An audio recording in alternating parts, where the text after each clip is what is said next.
How then does God call? Paano ang Diyos tumatawag?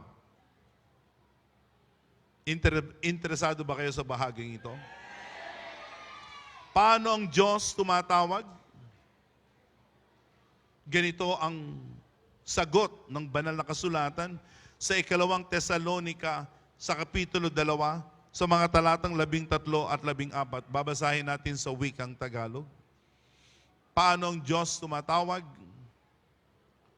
The book of 2 Thessalonians chapter 2, verses 13 and 14.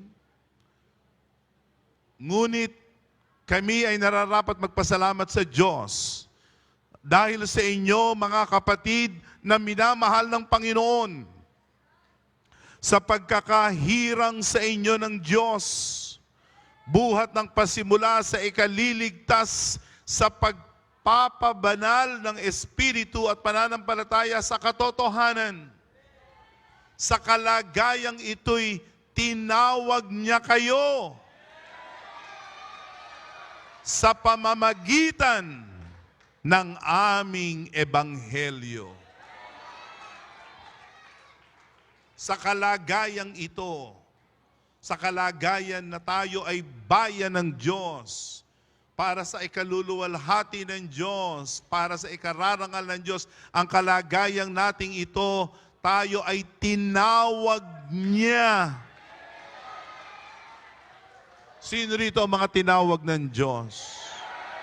Tayo'y tinawag niya sa pamamagitan ng aming ebanghelyo.